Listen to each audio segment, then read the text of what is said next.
Hey, less lethal people. So I want to touch base on the two previous videos I did with different projectiles.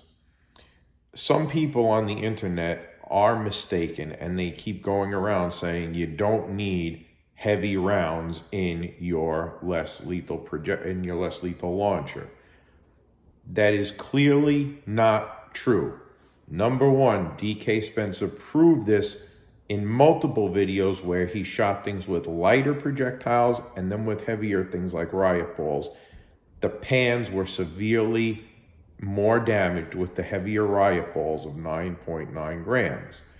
When I did the test earlier, I had spoke to him and we had discussed this, and he said to me, you're going to get better results with those 9.9 gram riot balls. And he is 110% correct.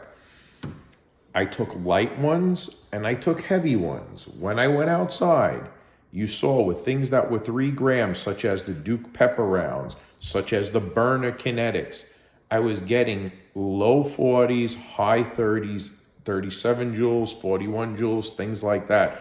I was getting it with those low projectile, and they were bore matched to the launcher. When I switched and I used the 9.9 gram riot ball in here, I got 49 joules. I'm getting 50 joules, 49 joules, 48 with the Grimberg Joule V3s. They're the same, they're 8 grams. So 110%, if you have a heavier projectile, it's going to take more kinetic energy to stop that projectile than it is if it's a lighter one. Therefore, if you want to use your Pistol X or your Intruder Buster most efficiently, you should be using a heavier round. If anybody else on the internet or anywhere is telling you don't need the heavier rounds, the only thing they're right about is, yes, it will work. Yes, it's still 37 joules, 42 joules. That's still powerful.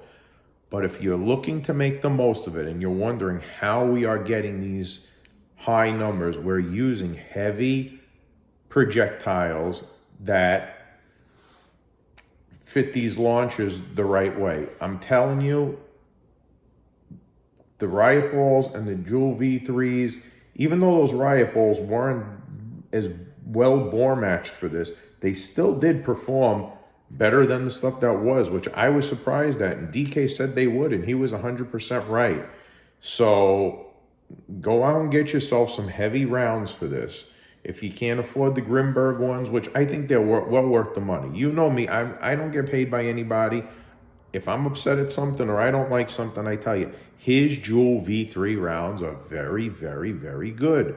They're worth the money. If you don't want to use them for practice, just go out and get yourself a small batch for self-defense. If you want and you want to, get more and you want to spend a little, go get yourself 9.9 gram riot balls. I'm ordering myself some 9.9 gram riot balls. I think it's a great idea. So anyway, this is just a recap of everything we saw. The numbers don't lie. The chronograph doesn't lie. And I shot this outside. It was 50 degrees. And my CO2, it wasn't on my person. I just grabbed it and went outside and shot it. It wasn't like I heated up the CO2 or I let the CO2 get freezing. It was just average temperature as to outside and what I was doing. So that's basically it. Hope you guys enjoyed. Hope there's something you could take away from this. Stay safe. Be good.